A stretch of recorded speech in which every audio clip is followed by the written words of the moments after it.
સોમનાથથી અમદાવાદ સુધી વંદે ભારત ટ્રેનની આજથી શરૂઆત કરવામાં આવી છે। ત્યારે રાજકોટ રેલવે સ્ટેશન ખાતે ટ્રેનનું સ્વાગત અને વંદે ભારત ટ્રેનના વધામણા કરવામાં આવ્યા હતા। આ તકે સાંસદ પરસોત્તમ રૂપાલા, રેલવે ડીઆરએમ અશ્વિની કુમાર ઉપસ્થિત રહ્યા હતા। આજે રેલવેના ઇતિહાસમાં એક સુવર્ણ પૃષ્ઠ ઉમેરાયું છે। આપણા સૌ માટે આનંદ અને ગૌરવનો વિષય છે। આદરણીય પ્રધાનમંત્રીશ્રીના વરદ હસ્તે આજે દાહોદ મુકામે લગભગ 24,000 કરોડ રૂપિયાના ખર્ચે કેટલાય પ્રકલ્પોના લોકાર્પણ અને ભૂમિપૂજનના કાર્યક્રમો યોજાયા। આપણા માટે આનંદનો વિષય એ છે કે આપણા રાજકોટ ડિવિઝનની અંદર રાજકોટથી આપણું આ પહેલું સ્ટેશન હડમતિયા ત્યાં સુધી જે ડબલીકરણ કરવાનો પ્રોજેક્ટ ચાલુ હતો તે પૂરો થઈ ગયો છે।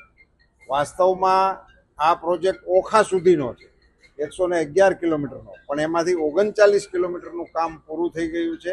એનું લોકાર્પણ આજે થયું।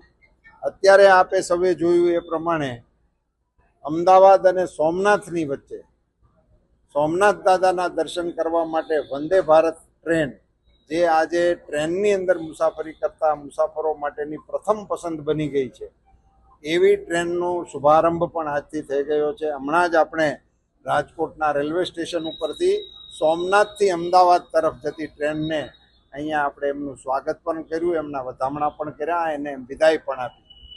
મારે આપના માધ્યમથી એક ગુજરાતી તરીકે રેલવે મંત્રી શ્રી અશ્વિનીજીને અને પ્રધાનમંત્રીશ્રીને અભિનંદન આપવા છે કે આજે ગુજરાતની અંદર ઇલેક્ટ્રિફિકેશનનું કામ 100% થઈ ગયું। મને કહેતા આનંદ થાય છે કે પહેલી વખત જ્યારે આપણે 24 કલાક વીજળીની વાત કરતા હતા, એમ આજે ગુજરાત એવું રાજ્ય બની ગયું કે રેલવેના બધા જ ટ્રેક 100% એનું ઇલેક્ટ્રિફિકેશન થઈ ગયું। એ આજની તારીખમાં આજે એક છેલ્લો ટ્રેક જે બાકી હતો એ અમદાવાદથી બોટાદ, એનું લોકાર્પણ આજે વડાપ્રધાનશ્રીના વરદ હસ્તે થઈ ગયું। ગોધરાથી આણંદ સુધીનો ડબલ ટ્રેકનો જે પ્રોજેક્ટ હતો એનું પણ લોકાર્પણ થઈ ગયું। અને સૌથી ખુશી અને ગર્વનો વિષય એ છે કે આપણા દાહોદની અંદર ઇલેક્ટ્રિક લોકોમોટિવ બનવાનું શરૂ થઈ ગયું। 23માં મોદી સાહેબે ભૂમિપૂજન કર્યું હતું। એ કારખાનામાંથી આજે એક ઇલેક્ટ્રિક લોકોમોટિવ એ રોડ ઉપર આવી ગયું અને એનું પણ લોકાર્પણ આજની તારીખે થયું।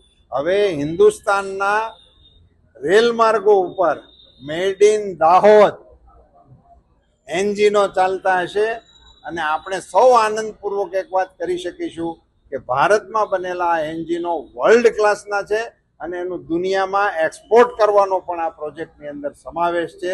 એ રેલવેના ઇતિહાસ માટે પણ ગરિમાપૂર્ણ પ્રોજેક્ટ છે ને આપણા સૌ માટે આનંદનો વિષય છે।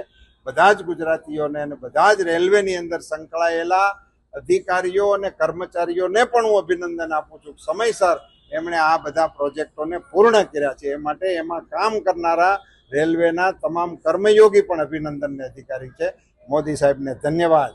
મોદી સાહેબ ઓપરેશન સિંદૂર પછી પહેલી વખત ગુજરાતની અંદર પધાર્યા છે, ત્યારે એમનું ભાવભીનું સ્વાગત પણ છે અને પ્રથમ વખત તેઓએ આવતાની સાથે જ ગુજરાતને આવડી મોટી ભેટ પણ આપી છે। ધન્યવાદ।